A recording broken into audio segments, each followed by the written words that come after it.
Centre committee গঠন উপলক্ষে আলোচনা সভায় উপস্থিত আছেন ১৭ নম্বর ওয়ার্ড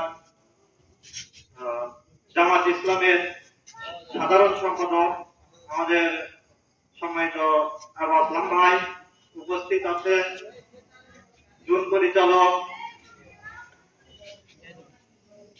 জাহিদুর রহমান ভাই সহ মোজাম্মেল ভাই উপস্থিত আছেন। আমাদের আজকের এই সেন্টার কমিটির সম্মানিত সভাপতি হাফিজুর রহমান হাফিজার ভাই উপস্থিত আছেন।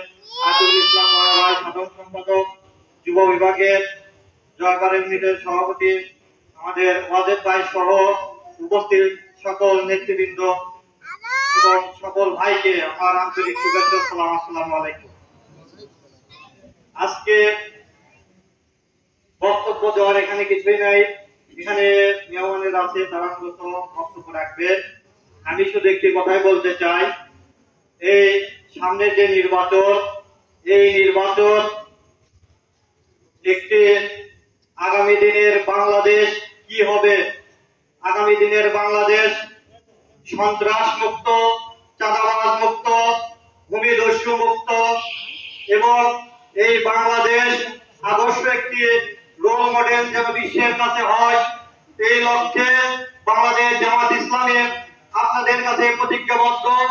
তাই আমরা চাই আমরা সবাই এই বগুড়া সদর আসনে আমাদের আবিদুর রহমান সোহেল সাহেব, তিনি এমপি ক্যান্ডিডেট।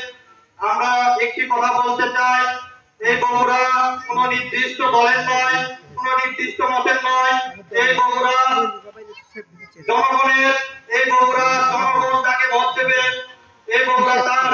তাই আমরা আগামীতে যোগ্য, সৎ, অন্যায়, দুর্নীতি, চাঁদাবাজ মুক্ত এই বগুড়া, এই বাংলাদেশ করতে দাঁড়িপাল্লার কোনো বিকল্প নেই।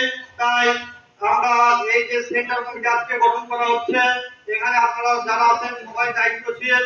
আমি মনে করব এই ভোট একটি আমানত, এই ভোট আপনারা সেই ভোটের দিনে আপনারা সবাই উপস্থিত থেকে ভোটের শুরু থেকে শেষ পর্যন্ত আপনারা থাকবেন এবং আমাদের পরিবার পরিজন যারা আছে আমরা সবাই আমাদের ক্যান্ডিডেটের পক্ষে আমরা কাজ করব।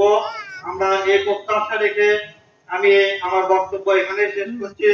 সকলের সুস্বাস্থ্য দীর্ঘায়ু কামনা করে আমি আমার বক্তব্য এখানে শেষ করলাম। আসসালামু আলাইকুম ওয়া রাহমাতুল্লাহ।